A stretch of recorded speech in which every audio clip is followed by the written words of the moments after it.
الإسلام ديني ومحمدا رسول الله ويقيني. بسم اللہ الرحمن الرحیم. السلام علیکم دوستو، میں ہوں حماد صادق اور آپ دیکھ رہے ہیں تاریخ اسلام یوٹیوب چینل. دوستو، حضرت یوسف علیہ السلام کی پاک دامنی ظاہر ہونے کے بعد عزیز مصر کی بیوی کا حضرت یوسف علیہ السلام پر فریفتہ ہونے کا واقعہ مشہور ہو گیا. مصر کی عورتوں نے عزیز مصر کی بیوی پر لعن طعن شروع کر دی کہ عزیز مصر کی بیوی اپنے ہی غلام پر فریفتہ ہو گئی اور اسے اپنا دل دے بیٹھی.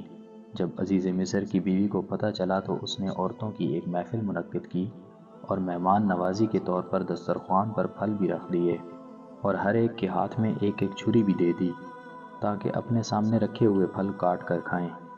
اس وقت جب عورتیں پھل کاٹ رہی تھیں، حضرت یوسف علیہ السلام کو ان کے سامنے بلایا گیا. عورتیں آپ علیہ السلام کے حسن جمال کو دیکھ کر ایسی متاثر ہوئیں کہ اپنے ہوش و حواس ہی کھو بیٹھیں. انہوں نے پھلوں کی بجائے اپنے ہی ہاتھ زخمی کر لیے اور حیرت و تعجب کا اظہار کرتے ہوئے پکار اٹھیں کہ ہمارے سامنے کوئی انسان نہیں بلکہ آسمان سے کوئی نہایت حسین و جمیل فرشتہ اتر آیا ہے. عزیز مصر کی بیوی نے موقع پا کر کہا، اسی کے بارے میں تم مجھ پر لعن طعن کر رہی تھی. اللہ تعالیٰ قرآن مجید میں ارشاد فرماتے ہیں، اور شہر کی عورتوں میں چرچا ہونے لگا کہ عزیز مصر کی بیوی اپنے ہی غلام کو گناہ پر ابھارتی ہے. اس کے دل میں اس کی محبت بیٹھ گئی ہے، ہمارے خیال میں تو وہ صریح گمراہی میں ہے.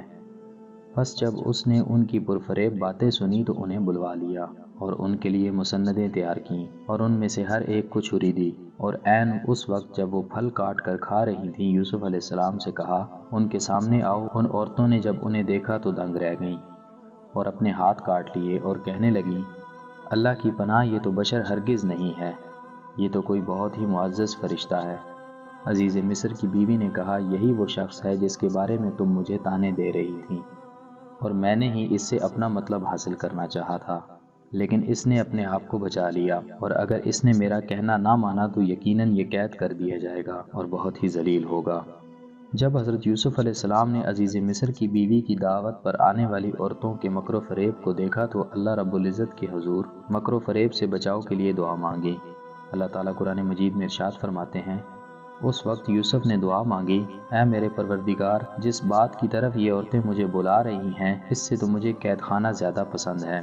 اگر آپ نے ان کا مکر مجھ سے دور نہ کیا تو میں ان کی طرف مائل ہو جاؤں گا اور نادانوں میں سے ہو جاؤں گا.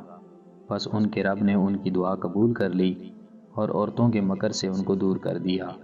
یقیناً وہ خوب سننے والا، جاننے والا ہے. عزیز مصر نے حضرت یوسف علیہ السلام کی بے گناہی کے تمام شواہد و دلائل کے باوجود مشیروں سے مشورہ کرنے کے بعد مصلحت اسی میں سمجھی کہ یوسف علیہ السلام کو کچھ مدت کے لیے قید خانے میں بند کر دیا جائے تاکہ اپنے خاندان کا عیب چھپ جائے اور وقت گزرنے کے ساتھ ساتھ لوگ اس واقعے کو بھول جائیں. چنانچہ اس نے حضرت یوسف علیہ السلام کو قید خانے میں ڈال دیا، لیکن اللہ تعالیٰ نے اس قید کو بھی آپ علیہ السلام کے لیے خیر و برکت کا باعث بنا دیا.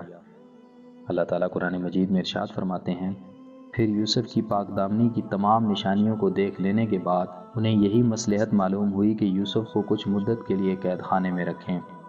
دوستو، جب حضرت یوسف علیہ السلام کو قید خانے میں ڈالا گیا تو آپ علیہ السلام کے ساتھ دو ایسے نوجوانوں کو بھی قید کیا گیا جن میں سے ایک بادشاہ کا ساقی تھا اور دوسرا باورچی تھا. ان دونوں پر بادشاہ کو زہر دینے کا الزام تھا. جب جیل میں ان کی ملاقات حضرت یوسف علیہ السلام سے ہوئی تو وہ آپ علیہ السلام کے اخلاق و کردار، عادات و اطوار، اقوال و افعال، کثرت عبادات اور اللہ تعالیٰ کی مخلوق پر شفقت سے بہت متاثر ہوئے.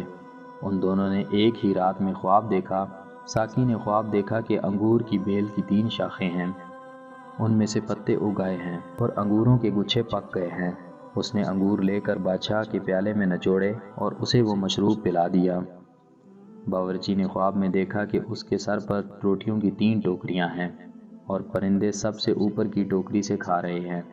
ان دونوں نے اپنا اپنا خواب حضرت یوسف علیہ السلام کو سنایا اور تعبیر بتانے کی بھی درخواست کی. اللہ تعالیٰ قرآن مجید میں ارشاد فرماتے ہیں، اور اس کے ساتھ 2 نوجوان بھی قید خانے میں داخل ہوئے. ان میں سے ایک نے کہا، میں نے خواب میں اپنے آپ کو انگوروں کے رس سے شراب نچوڑتے دیکھا ہے، اور دوسرے نے کہا، میں نے اپنے آپ کو دیکھا ہے کہ میں اپنے سر پر روٹی اٹھائے ہوئے ہوں جسے پرندے کھا رہے ہیں.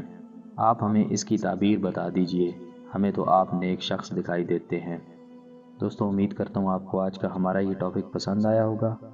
اگر آپ کو آج کی ہماری یہ ویڈیو پسند آئی ہے تو اس ویڈیو کو لائک ضرور کیجیے گا اور دوستوں کے ساتھ شیئر ضرور کیجیے گا اور ہمارے چینل کو سبسکرائب کر دیجیے گا۔ ربي والإسلام ديني ومحمدا رسول الله